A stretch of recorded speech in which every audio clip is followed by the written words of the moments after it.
Greetings one and all for yet another session of my Artsy Musings, or series rather of my Artsy Musings, and welcome. Welcome to any new subscribers, welcome to new visitors. If you happen to like what you see today during this session, then please hit the subscribe button, the bell icon, so that you get notified of any future uploads. Like, share, comment, please do. I always welcome any little bit that I can get to gain traction and get my channel going a little better. A long way to go to even build up to those 1,000 subscribers to warrant advertising and earning some income from my channel. So that's the goal. So only you can help me do that. So anyway, if you like what you see, please help me out. I really appreciate it. Okay, so with that, today and during this series, we're going to do yet another seascape. Guessing is not optional, and we're doing a wavescape today. So no land, nothing else, just one big ass angry sea, and lots of wind and lots of action and energy and whatnot. So yes, that's the mission today. No horizon. In the reference image that I took, the photograph that I had taken, there was a horizon in it, but I took a decision, as is my right, to exclude the horizon. So it's kind of, it shifts the angle somewhat so that you're looking at it almost lower down. So you've got this great big wave, backline wave that's starting to really get ominous, and yeah, so just building on the energy of it and what have you. So yes, no horizon. So yeah, let me just lay out with conté the kind of composition, or basic structure of the composition. Of course, the composition only really fully comes together with the when the full all the hues and the contrasting colors and light and shade and all that kind of play a role in the composition as a whole. I'm just getting this thing going. Yeah, bear with me. A fun piece to do again. Yeah, just sort of breaking away. I kind of really try to just, even though I kind of tend to stick to seascapes. Why is my enunciation and pronunciation and language and everything a bit off key today, out of kilter? Anyway, I'll try and see if I can pick that up along the way. Yeah, so even though I generally do seascapes, I do a lot of seascapes, you know, with the odd little change now and again, with a landscape or you know, even an animal of some kind, or a bird or a tree or something like that. So yeah, I try and mix it up a little bit from now and again, but by and large, I tend towards the seascapes because they are so expressive, and these sessions are really primarily about me working with expression, working with my expression, and then sharing the process, of course, which I really always enjoy doing.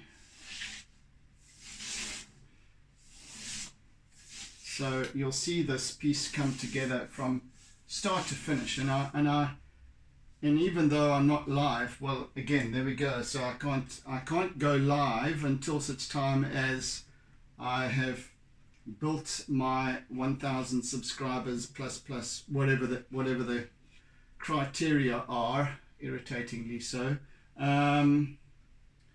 Yeah, so I don't know why, because you can Facebook Live you can do without having any of these things. I don't know why they do it. Anyway, it is what it is, and I just have to accept it. But I really would love to build towards that point where I can actually offer live sessions, etc., and even workshops and so on, actually. And that's what I want to build towards. But for that, I need a certain number of subscribers, and only you can help me to get there. So I really would appreciate any, to share my work if you enjoy it, be it on Facebook or wherever, however, and always and also comments if you were willing to comment or even ask questions, whatever it might be. I really appreciate that, because that also gives me a little bit more traction and what have you as well. So yeah,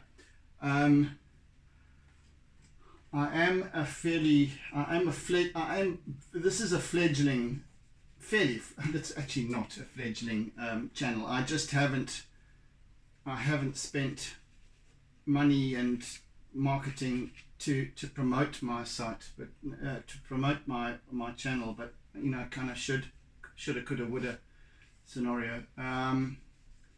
But nevertheless, I've got over 200 subscribers now, so thank you and welcome. And it's a nice number. The purpose wasn't originally anyway to build my subscription base, but I do need to reach beyond a certain point. I need to get to that point of having over 1,000 subscribers, and then I can start to offer more on my channel. At this point, I'm limited to loading. I can do reels and what have you, which I still need to get into, but the whole objective, the primary objective, should I say, of these particular sessions is to share the process, the journey, for the story of each piece, and other mental meanderings along the way.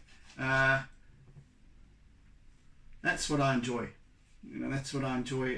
These aren't tutorials, incidentally. I know one of you subscribers, mentioned how it's good to see a tutorial that is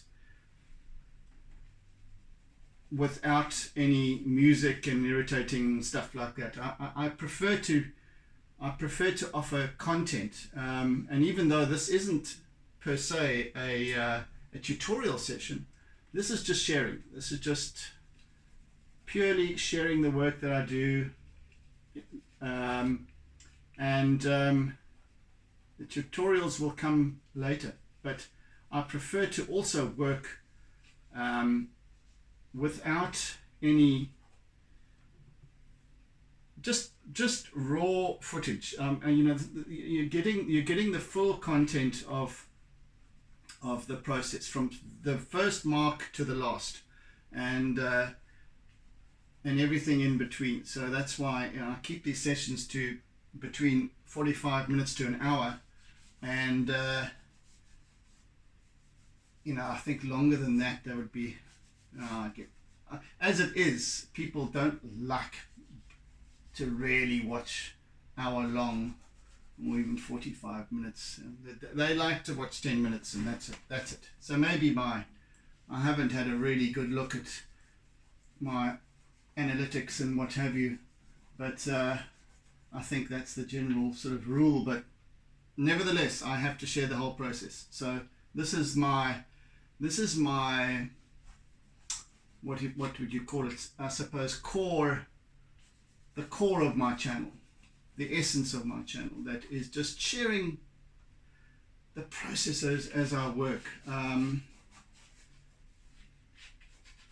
and then later I plan to start introducing, when the time is right and when I'm allowed to by YouTube, to start offering more. So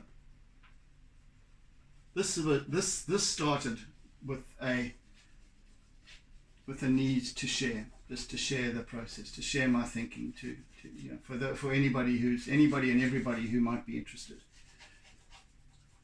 I also, not to say that the medium, the mixed medium that I use is unique. I'm sure that there are many artists out there who use charcoal and chalk pastel.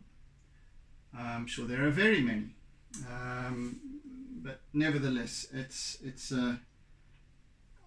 I kind of enjoy working this way. I kind of enjoy how, you know, these different mediums work together, and yeah, so that's why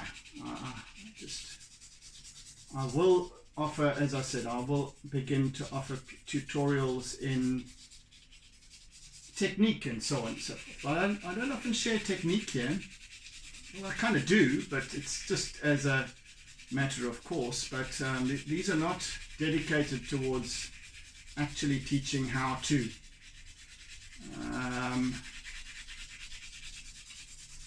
I speak a lot about why.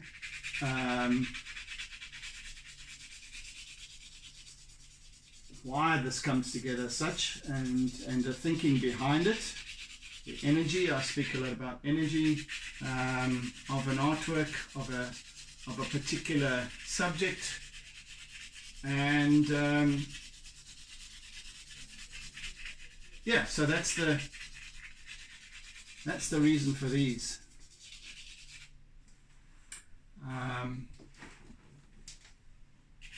So I literally, once I've completed a session, once I've recorded it, I simply straight away just upload it as is onto my channel.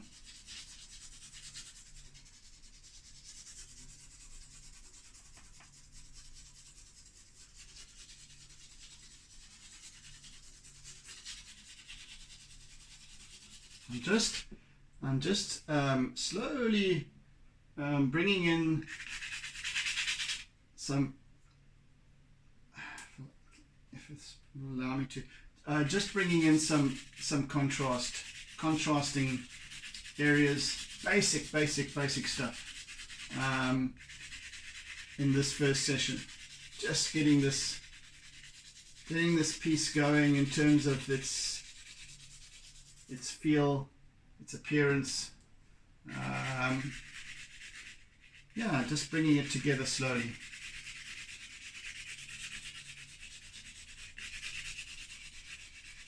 It'll look like nothing for the first while, and then it might start to take shape properly,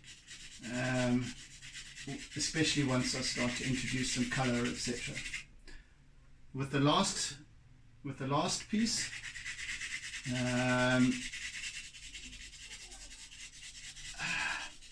which I entitled Flight and Fury, I didn't include the sky. I didn't include the blue of the sky. However, with this piece, working with my reference image, and that's why it's so important for me to work to do a reference image sketch, small scale, sort of a little bigger than A5.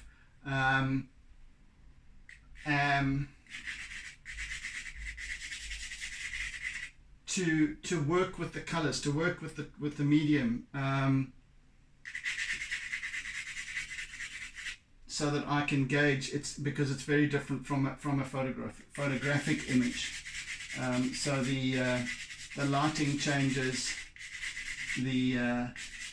I have much more license then in terms of certain highlighted areas and how it feels, where I want to introduce certain color and contrasting areas, etc. So that and it even changes slightly as I'm working here from my reference sketch. So yes, but it's important for me to do that, because I don't want to be working from a photographic image or images, because I want to establish an essence with my reference, so that I've got something, I've got the energy to pick up on, and the colors, and as I was working with that earlier, just sketching that up, I decided, yeah, I think it does need the blue sky. It just pulls the whole piece together, whereas conversely with the previous piece, with the previous seascape,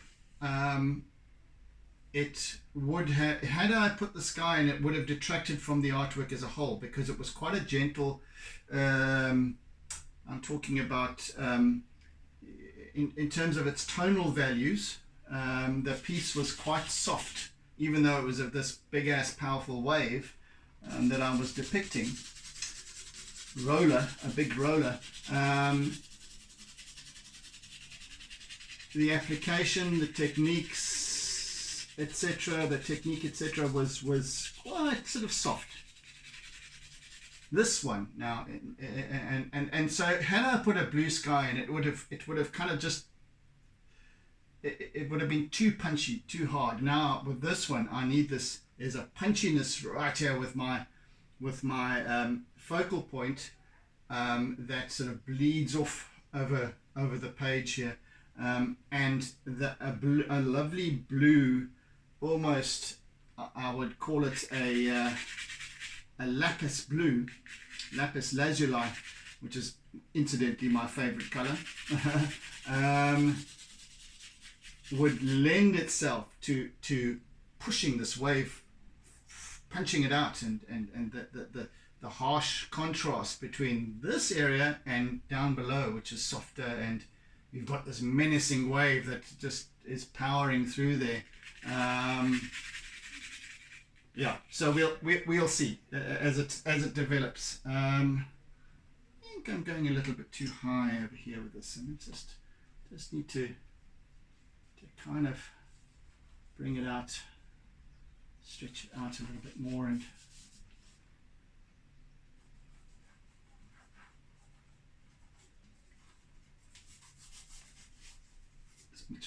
lots happening there. Lots and lots happening. Right, so at a point, I am going to introduce this wonderful blue, African sky blue. I love to call it that because that's what it is, and it's, it's almost, this is just a wave scene, a wavescape. It could be anywhere in the world, but there's, what I like to do is give it something in character, and sometimes it's just the color, sometimes it's the hues, and it's the I don't know what it is, and I haven't quite put a finger on it, but when you pull those elements together, gives it a character that to those who know exactly where it is, almost, you get a feeling for it. It's a KwaZulu-Natal beach, or it's I know those waves, the way they look at a certain time of day, and where they are, etc. But then again, it's just a seascape, so it could be anywhere in the world. But there is that sort of element of recognition, which I usually really enjoy to play with and introduce into my art. So with this, and this, by the way, is once again just looking off from looking out to sea from Noordhoek's Long Beach, and there's a Noordhoek Beach kind of does a very shallow curve, and then in that sort of semi bay, and it's extensive. I forget how long it is exactly, and I must check how long Noordhoek Beach is. But you've got this, when the seas are quite heavy, and you get these long sessions of sets of waves that come through, and that just push through even far into the distance. You just see them all just following concentrically. So here we are looking at one section of those waves, and kind of just zooming in right up to sort of from behind mid break to back break, and this is where this great big roller is building, and then another one, and another one, and another one, and so on. But they're all, each and every single one is different, and you sit there long enough and you start to see the change in tide, you start to see the change in character. Perhaps the wind will drop, the currents change, even the lighting changes with the movement of the sun across through the sky.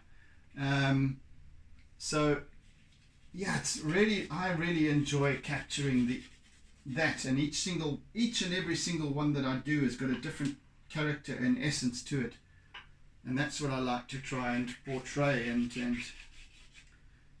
the energy of that. Yeah, waffling on, but yeah, that's what I really enjoy.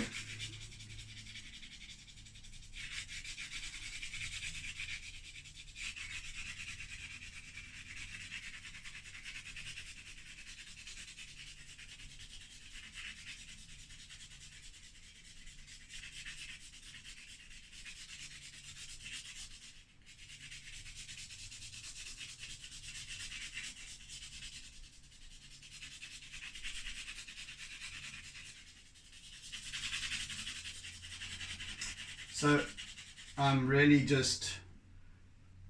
scribbling here. I'm just loosely holding my charcoal stick. I'm just really covering ground here. I'm shading, but I'm just going to be constantly blending it as well, just building up the contrast a little bit in certain spots. So it's you've almost got these like a tiger print.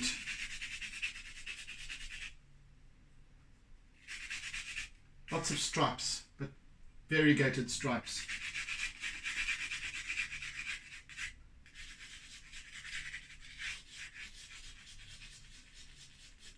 Some of these little in-between waves are quite small, so you got one after another, and then this final big one further back, and this kind of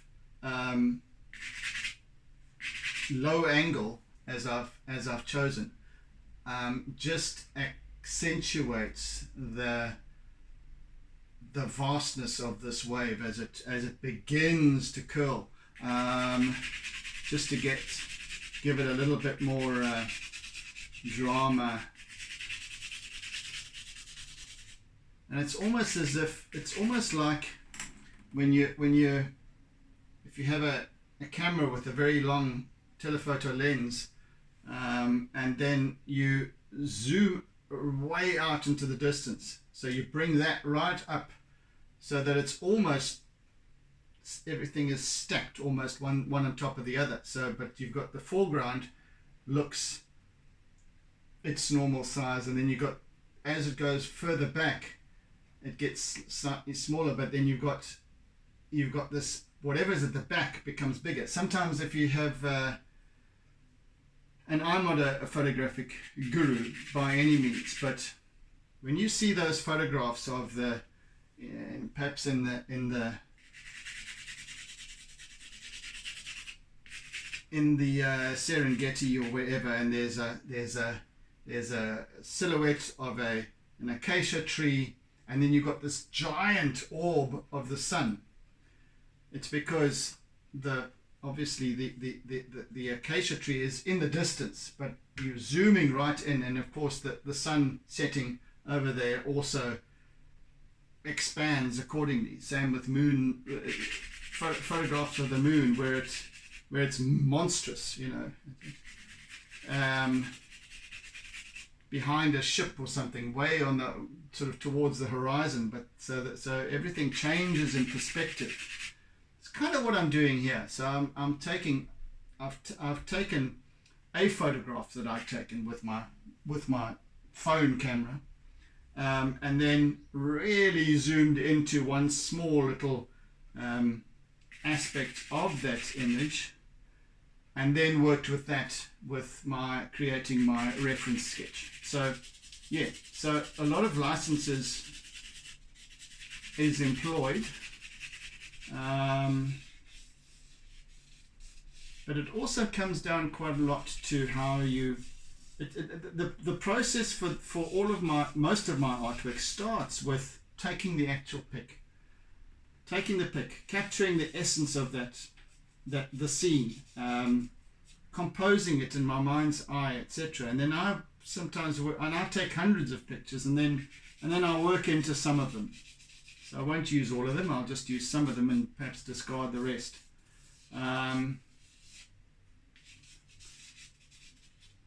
But each and every single one that I take, I try to capture composition and lighting and all of these kinds of things on a sort of very amateurish basis, but nevertheless, it starts there. Similarly, I suppose, one could apply the same thinking to plein air art, painting, drawing, sketching, whatever the case may be, where you are in situ, you are at the location, and then you compose your artwork live, so to speak, at the scene. That's the same sort of thing. So you sit there and you take in the essence of the subject, of the landscape, or whatever it is, and allow it to sit with you, feeling it, allowing that expression to come through, and then to depict the expression, the energy of the piece. So that's what I look for. I look for the language of it. I look for the essence of, and I try to work with that essence. Energy and language. So I am feeling that as I work and as I talk and what have you. So I just sit here with this feeling of being here, and this mounting tension of this wave, and so on, and the aggressiveness of it, and what have you. And I start to feel that, and that the way I feel then transposes itself through me, through my tools, and onto the paper, canvas, whatever medium that I'm using.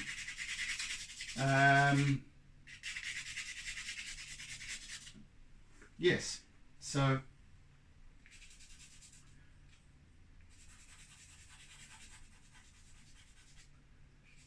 that's just kind of explaining how I like to work, and how I like to teach how I like to work, because that's really what, to me, is what it's all about, and what brings an undeniable energy to any artwork. To me, otherwise, if you don't energize an artwork, it doesn't have a soul all of its own. Now, I try and energize each piece so that each artwork that I produce has some kind of a soul to it. And whether I'll succeed in that or not is irrelevant, in achieving that. But that's what I work with, and that's how that's what I like to share. Excuse me, I'll put that up, piece of yes.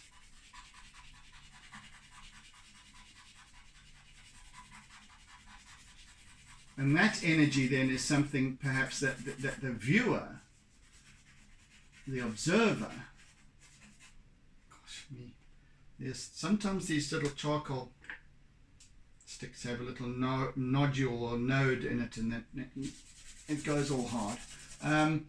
Yeah, so then it's handed over to the viewer, or you, the observer, to feel that energy. Sometimes you can pick that up. And if you were viewing this piece perhaps in the flesh, because it's never quite the same, it's nowhere near the same as in real life,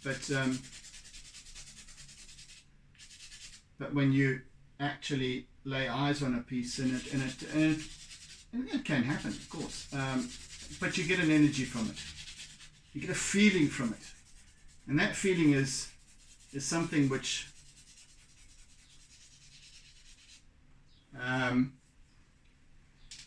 is unique to you. So it might be something about the composition, something about the colors, something about the contrast, or a particular color, or something that triggers an emotive response in you, and then that's what you have to play with. That's what then extrapolates into the language of the piece. So yeah, that's why I work this way, because I think that the piece then talks to you, the artwork talks to you, and I feel that way about all art. I think that why do the works of the masters, okay, yes, they're the masters, but why do the works of the masters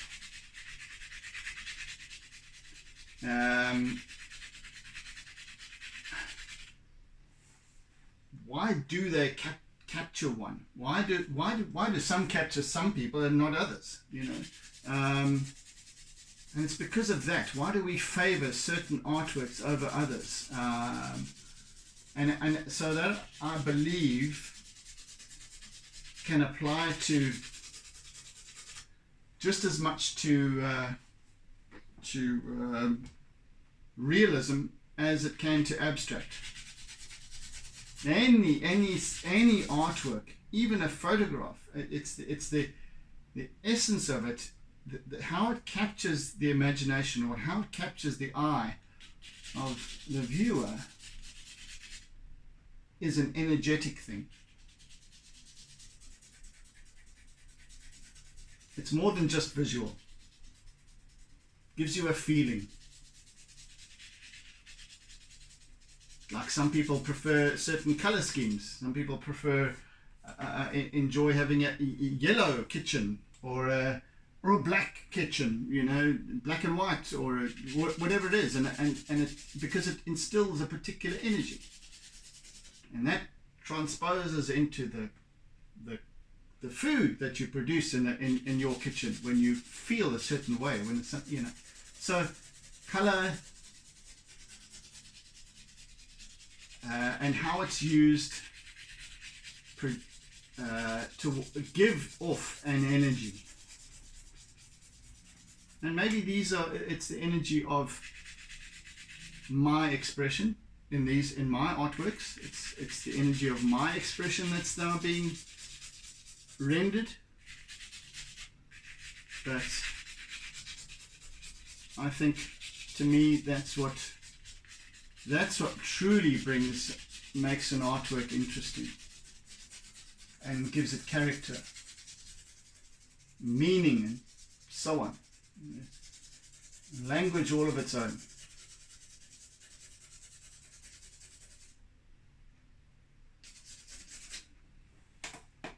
slowly catch the monkey.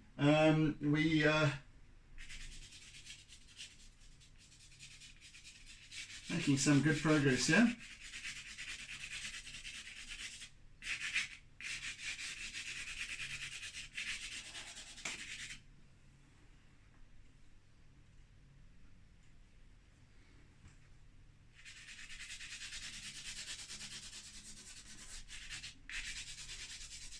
So, in expressing the basis of this piece with my charcoal, it gives a foundation.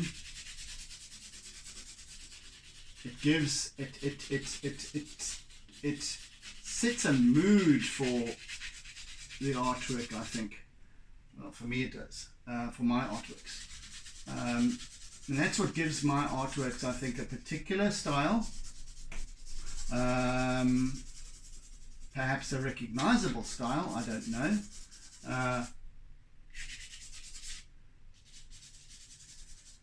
But the foundation of a black and white drawing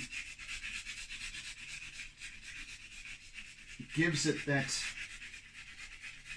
basis to build upon.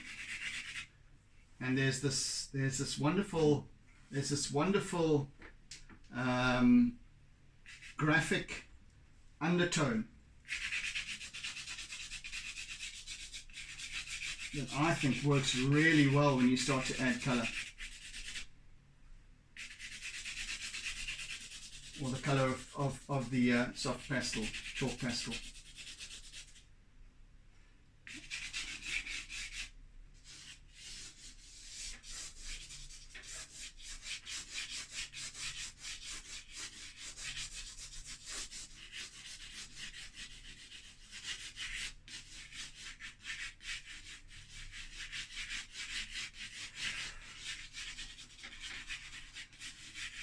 Because all of this will be very, very whitish in this foreground here with this huge ominous wave, dark, brooding, building.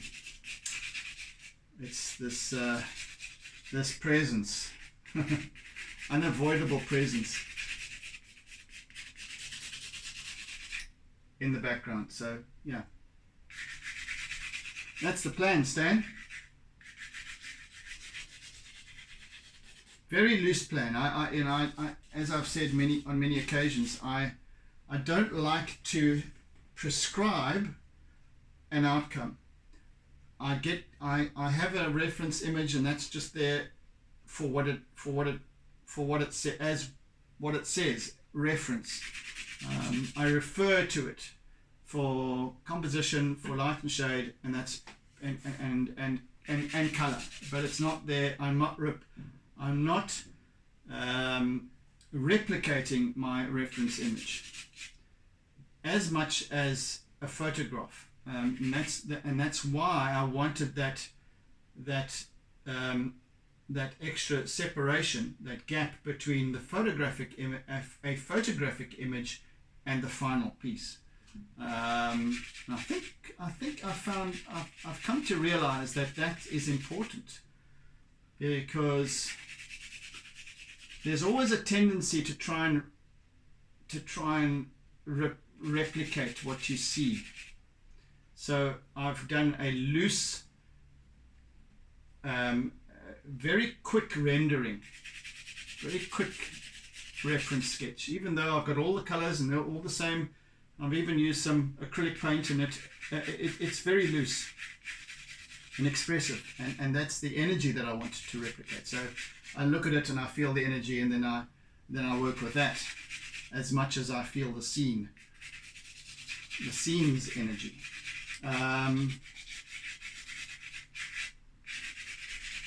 So yes, it kind of is there, but this is where it's happening, and I try to allow the artwork to create itself rather than me having this picture in mind of what it will turn out like, and that actually makes it far more interesting for me as well when it comes to sitting here doing these sessions, because it becomes exciting. Like, what's going to happen? What's going to turn up? And what little nuance will just bring a sparkle to the artwork, or something like that, you know. So it's nice not knowing how it'll turn out, because otherwise I'll just sit here and go through the motions. And it's important not to. It's important. I have this expression that I've used for many years, that was told to me by my mentor Rod Finney, and that is one of the things that he told me was let go to let come. So in letting go of the artwork and it's coming together, in letting go of certain inhibiting factors in our daily lives, etc., when we let go, we give rise to possibility, and that is creation.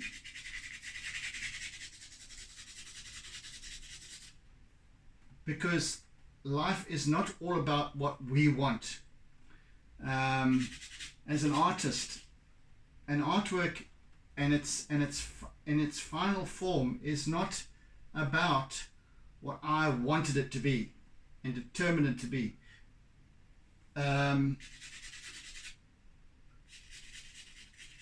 However, in contrast, as a graphic designer, which I spent most of my life as, in graphic design or commercial design or commercial art, there is very definitely there are definite absolutes where it has to look a certain way. What you begin with, you have absolutely the end result in mind, and that's how it will turn out, and so on. So there's very little. It's very rigid, and I've struggled for some time, and I'm only now starting to really loosen up with that. I've struggled to let go of that control, if you can understand what I'm saying. I really struggled to let go, and finally I'm starting to realize, only through realizing that, you know what, an artwork isn't just about me and what I want. It's about what the artwork itself wants. So I work my way through it. I can talk my way through it. I